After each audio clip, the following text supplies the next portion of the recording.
স্থানীয় সংবাদ পড়ছি চঞ্চল ভট্টাচার্য। প্রথমে বিশেষ খবর। মুখ্যমন্ত্রী শান্তিপুরে আজ এক প্রশাসনিক সভায় যোগ দেবেন। সীমান্তবর্তী অঞ্চলে নাগরিকদের জন্য কোনো ধরনের পরিচয়পত্র দেওয়া বিএসএফ এর কাজ নয় বলে বাহিনীর পক্ষ থেকে জানানো হয়। রাজ্যের পুলিশ প্রশাসনের শীর্ষ স্তরে বেশ কিছু রদবদল করা হয়েছে। সচিব সহ বিভিন্ন স্তরে কয়েকজন আইএএস আধিকারিকও বদলি। রাজ্যের প্রাপ্য বকেয়া টাকা কেন্দ্রীয় সরকার আজকের মধ্যে না মেটালে মুখ্যমন্ত্রী আগামীকাল ফের ধর্নায় বসবেন বলে জানিয়েছেন। পশ্চিমবঙ্গে ব্যাপক আর্থিক অনিয়মের রিপোর্ট ক্যাগ প্রকাশ করেছে বলে বিজেপির অভিযোগ। কেন্দ্রীয় অর্থমন্ত্রী সংসদে আজ অন্তর্বর্তী বাজেট পেশ করবেন। লোকসভা নির্বাচনে তৃণমূল কংগ্রেস রাজ্যে একাই লড়বে বলে দলনেত্রী মমতা ব্যানার্জি স্পষ্ট জানিয়েছেন। কংগ্রেসের ভারত জোড়ো ন্যায় যাত্রায় সিপিআইএম সামিল হচ্ছে। আসছি বিস্তারিত খবরে। মুখ্যমন্ত্রী মমতা ব্যানার্জি আজ নদিয়ার শান্তিপুর স্টেডিয়ামে প্রশাসনিক সভায় যোগ দেবেন।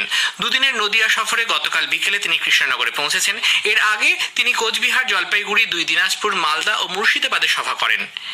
মালদায় মুখ্যমন্ত্রী জানান, 100 দিনের কাজ ও আবাস যোজনার টাকা না দেওয়ার প্রতিবাদে কেন্দ্রের বিরুদ্ধে ফের আন্দোলন শুরু করতে চলেছেন তিনি। বঞ্চিতদের কলকাতায় আসারও আবেদন জানান। মালদা থেকে মুখ্যমন্ত্রী যান মুর্শিদাবাদে। একগুচ্ছ প্রকল্পের উদ্বোধন ও শিলান্যাসের পাশাপাশি তিনি বিজেপি ও সিপিআইএম এর কড়া সমালোচনা করেন। তবে অধীর চৌধুরীর সংসদীয় কেন্দ্রে দাঁড়িয়ে কংগ্রেসের বিরুদ্ধে কোনো বিরূপ মন্তব্য করেননি তিনি। মুখ্যমন্ত্রী জানান, মাধ্যমিক ও মাদ্রাসা পরীক্ষার জন্য 5 ও 6 ফেব্রুয়ারি বাঁকুড়া ও পুরুলিয়ার কর্মসূচি তিনি বাতিল করেছেন। পরীক্ষার কথা মাথায় রেখে ভারত জোড়ো ন্যায় যাত্রায় মাইক ব্যবহারে সতর্কতা অবলম্বন করতে বলেন তিনি।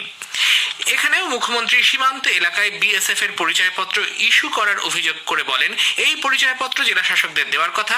গঙ্গা ভাঙনের দরুন ক্ষয়ক্ষতি এড়াতে বাসিন্দাদের নদীতীর থেকে অন্তত 10 কিলোমিটার দূরে বাড়ি তৈরির পরামর্শ দিয়েছেন মুখ্যমন্ত্রী। বিএসএফ সীমান্তবর্তী অঞ্চলের নাগরিকদের জন্য কোনো বিশেষ ধরনের পরিচয়পত্র দেয় না বলে বাহিনীর দক্ষিণবঙ্গের ডিআইজি একে আর্য জানিয়েছেন। মুখ্যমন্ত্রী সাম্প্রতিক জেলা সফরে এ ধরনের পরিচয়পত্রের প্রসঙ্গ ওঠার প্রেক্ষিতে ডিআইজি আরো জানান, সীমান্তরক্ষী বাহিনী বিএসএফ একটি পেশাদার বাহিনী। ভারতের সঙ্গে বাংলাদেশ ও পাকিস্তানের সীমান্ত অঞ্চলে বাহিনীর সদস্যরা কাজ করেন। এনআরসি কার্যকর করার সঙ্গে বিএসএফ এর কোনো সম্পর্ক নেই। রাজ্যে পুলিশ প্রশাসনের শীর্ষস্তরে বেশ কিছু রদবদল করা হয়েছে।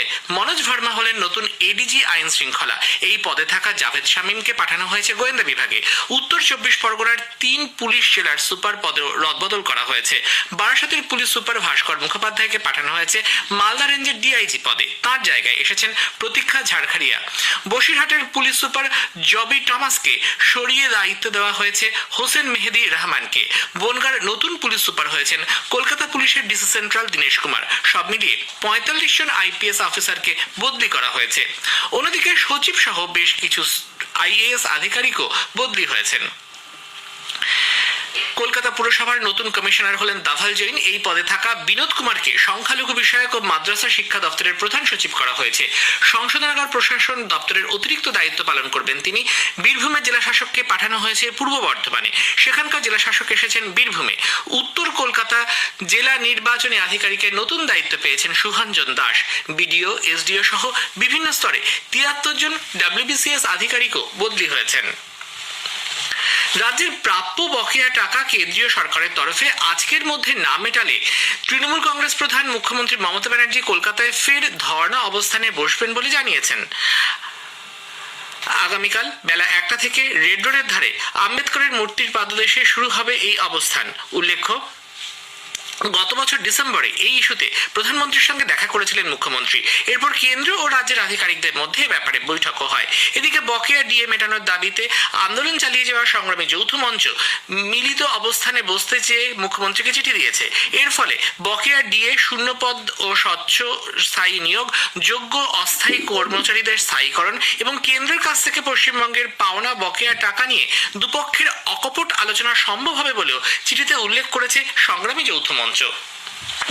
কেন্দ্রের বিরুদ্ধে বঞ্চনার অভিযোগে তৃণমূল কংগ্রেস প্রধান মুখ্যমন্ত্রী মমতা ব্যানার্জির ফের ধর্ণা অবস্থানে বসার ঘোষণার মধ্যেই কন্ট্রোলার অ্যান্ড অডিটর জেনারেল ক্যাগের রিপোর্টকে হাতিয়ার করে রাজ্যের তৃণমূল কংগ্রেস সরকারকে নিশানা করলেন বিজেপির রাজ্য সভাপতি সুকান্ত মজুমদার। নতুন দিল্লিতে গতকাল এক সাংবাদিক সম্মেলনে তিনি জানান, পশ্চিমবঙ্গে ব্যাপক আর্থিক অনিয়মের রিপোর্ট প্রকাশ করেছে ক্যাগ। 2 লক্ষ কোটি টাকারও বেশি প্রকল্পের কাজ শেষ হওয়ার শংসাপত্র দেয়নি রাজ্য সরকার। ইউটিলাইজেশন সার্টিফিকেটও দেয়নি। কন্টিনজেন্সি ফান্ড বাবদ বরাদ্দ ৩,৪০০ কোটি টাকার। সাংবাদিক বৈঠকে বিজেপির জাতীয় মুখপাত্র গৌরব ভাটিয়াও মুখ্যমন্ত্রী মমতা ব্যানার্জিকে আক্রমণ করেন।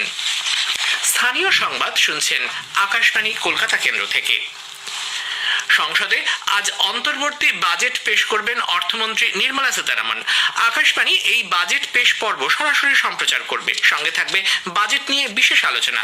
বাজেট ঘিরে সাধারণ মানুষের মধ্যে প্রত্যাশা প্রচুর। পশ্চিম বর্ধমান জেলার হরদীপ সিং আলুওয়ালিয়া এবারের বাজেটে তার প্রত্যাশার কথা জানালেন আকাশবাণীকে। আমরা যেটা চাইছি যে ইনকাম ট্যাক্সের ছাড়টা যেন আর একটু বাড়ানো হোক, ডিডাকশনগুলো আর একটু দেওয়া হোক, এবং ইনফ্লেশন কিভাবে কমানো যায় সেটা একটু দেখতে হবে। তামাক, সিগারেট এগুলোর দামগুলো যাতে বাড়ানো হয়, তাতে হবে কি সেবনগুলো কমবে। আরো যেগুলো আছে গরিব মানুষদের জন্য যেন ওষুধের দামগুলো একটু দেখা হয়, এটাই আমাদের প্রত্যাশা। বাজেট সংক্রান্ত বিশেষ আলোচনা শোনা যাবে গীতাঞ্জলি এবং FM গোল্ডে সকাল 10টা থেকে দুপুর 1টা 50 পর্যন্ত। দুপুর 2:30 থেকে বাজেট নিয়ে বিশেষ আলোচনা শুনবেন রাত 10টা পর্যন্ত FM গোল্ডে। এর ফলে সকাল 10টা 10 স্থানীয় সংবাদ যাবে সঞ্চয়িতা প্রচার তরঙ্গে। বেলা 12:30টার গ্রামীণ সংবাদ এবং 12টা 50 সংবাদ বাতিল থাকছে। দুপুর 1টা 30 বুলেটিন এবং 1টা 40 স্থানীয় সংবাদ সম্প্রচারিত হবে। বাজেট অনুষ্ঠান শেষ হবার পর দুপুর 1টা 50 থেকে গীতাঞ্জলি ও 107 মেগাহার্টসে। আজ দুপুর 1টা 40 স্থানীয় সংবাদ এবং বিকেল 5টা 10 সংবাদ হবে 10 মিনিটের। 5টা 10 খবর শোনা যাবে গীতাঞ্জলিতে। সন্ধ্যে 7টা 50 স্থানীয় সংবাদ হবে 15 মিনিটের। আগামী 5ই ফেব্রুয়ারি থেকে শুরু হতে চলা রাজ্য বিধানসভার বাজেট অধিবেশনের আগে বিরোধী দলনেতা শুভেন্দু অধিকারীর ওপর সাসপেনশন তুলে নেওয়া হলো। বিধানসভার অধ্যক্ষ বিমান বন্দ্যোপাধ্যায় নিজেই একথা জানিয়েছেন। তিনি বলেন, বিরোধী দলনেতা এখন চাইলেই বিধানসভার বাজেট অধিবেশনে যোগ দিতে পারেন। আইনত যোগ দেওয়ার ক্ষেত্রে তার কোনো বাধা নেই। উল্লেখ্য, গত নভেম্বর মাসে বিধানসভার শেষ অধিবেশনে অধ্যক্ষের আসনে অমর্যাদা করার জন্য বিরোধী দলনেতাকে অধিবেশনের থেকে সাসপেন্ড করা হয়। তবে যেহেতু সেই অধিবেশনের সমাপ্তি ঘোষণা না করে অধ্যক্ষ অধিবেশন স্থগিত করে রাখেন, সেহেতু বিরোধী দলনেতার অধিবেশনে যোগ দেওয়ার বিষয়টিতে জটিলতা তৈরি হয়েছিল। অধ্যক্ষের সিদ্ধান্তের ফলে সেই জটিলতা কেটে গেল বলে ধারণা করা হচ্ছে। লোকসভা নির্বাচনে বিজেপিকে হারাতে তৃণমূল কংগ্রেস রাজ্যে একাই লড়বে বলে দলনেত্রী মুখ্যমন্ত্রী মমতা ব্যানার্জি আবারও স্পষ্ট জানিয়েছেন। মালদায় গতকালের জনসভায় তিনি বলেন, সিপিআইএম এর সঙ্গে হাত মিলিয়ে কংগ্রেস লড়াই করবে, তাতে সুবিধা হবে বিজেপির। এখান থেকে কংগ্রেসের সাংসদ নির্বাচিত হলেও জেলার কোনো উন্নতি হয়নি বলে তাঁর অভিযোগ। একই দিনে মুখ্যমন্ত্রী মমতা ব্যানার্জির সভা এবং রাহুল গান্ধীর ভারত জোড়ো ন্যায়যাত্রাকে কেন্দ্র করে গতকাল মালদায় প্রশাসনিক তৎপরতা ছিল তুঙ্গে। বেড়েছে রাজনৈতিক উত্তাপও। মালদায় ঢোকার সময় বিহার মালদা সীমান্তে রাহুলের গাড়ির কাঁচ ভাঙা নিয়ে শুরু হয় চাপানুতোর। ইংরেজ বাজার থেকে কালিয়াচকের সুজাপুরে যান রাহুল। মালদায় এসে প্রয়াত প্রাক্তন রেলমন্ত্রী প্রভাব প্রতিম কংগ্রেস নেতা গনি খান চৌধুরীকে রাহুল স্মরণ করেন। ইংরেজ বাজারের আগে হরিশ্চন্দ্রপুর, রতুয়া, শোভানগর এবং মিল্কিতে যায় ন্যায়যাত্রা। কংগ্রেসের ভারত জোড়ো ন্যায়যাত্রায় সামিল হচ্ছে সিপিআইএম। মুর্শিদাবাদের রঘুনাথগঞ্জে দলের রাজ্য সম্পাদক মোহাম্মদ সেলিম, কেন্দ্রীয় কমিটির সদস্য সুজন চক্রবর্তী সহ দলীয় নেতাকর্মীরা আজ সামিল হবেন। সিপিআইএম এর মুর্শিদাবাদ জেলা কমিটির সম্পাদক জামির মোল্লা এর কথা সাংবাদিক সম্মেলনে জানান। বিধানসভার বিরোধী দলনেতা শুভেন্দু অধিকারী অভিযোগ করেছেন, পশ্চিম মেদিনীপুরের শালবনীর কর্ণগড়ে বিজেপি সমর্থক মিঠুন খামরুইয়ের অস্বাভাবিক মৃত্যুর ঘটনাটি পুলিশ ধামাচাপা দেওয়ার চেষ্টা করছে। মৃত দলীয় কর্মীর বাড়িতে গতকাল তিনি যান। মিঠুনের বাবা পুলিশের কাছে অভিযোগ করেছেন, তাঁর ছেলের মৃত্যুর জন্য তৃণমূল কংগ্রেস আশ্রিত দুষ্কৃতীরা দায়ী। যথাযথ বিচার না পেলে খামরুই পরিবারকে আদালতে যাওয়ার পরামর্শ দিয়েছেন শ্রী অধিকারী। উল্লেখ্য, মঙ্গলবার একটি কালভার্টের পাশ থেকে মিঠুনের মৃতদেহ উদ্ধার করা হয়। বীরভূমের বোলপুরে পুরসভা শল্য চিকিৎসক মানস ভট্টাচার্যকে সম্মাননা প্রদান করেছে। 1993 সাল থেকে তিনি বোলপুর মহকুমা হাসপাতালে কর্তব্যরত ছিলেন। ডাক্তার ভট্টাচার্য নির্দিষ্ট সময়ের পরও আউটডোর পরিষেবা দিতেন মধ্যরাত্রি পর্যন্ত। 2008 সালে সরকারি চাকরি থেকে স্বেচ্ছা অবসর নেন তিনি। অনেক জটিল রোগের সফল চিকিৎসা করেছেন। দরিদ্র মানুষেরা তার উপকারের কথা সবসময় আলোচনা করেন। কোচবিহার শহরের কোতোয়ালি থানা সংলগ্ন একটি রাষ্ট্রায়ত্ত ব্যাংকে গতকাল নিরাপত্তারক্ষীর হাত থেকে বন্দুক পড়ে গিয়ে গুলি ছিটকে গেলে গ্রাহকরা আতঙ্কিত হয়ে পড়েন। ঘটনায় একজন যথেষ্ট আহত হয়েছেন, আরেকজনের পায়ে হালকা চোট লেগেছে, তাদের চিকিৎসা চলছে। শেষে বিশেষ খবর আরো একবার। মুখ্যমন্ত্রী শান্তিপুরে আজ এক প্রশাসনিক সভায় যোগ দেবেন। সীমান্তবর্তী অঞ্চলে নাগরিকদের জন্য কোনো ধরনের পরিচয়পত্র দেওয়া বিএসএফ এর কাজ নয় বলে বাহিনীর পক্ষ থেকে জানানো হয়েছে। রাজ্যের পুলিশ প্রশাসনের শীর্ষ স্তরে বেশ কিছু রদবদল করা হয়েছে।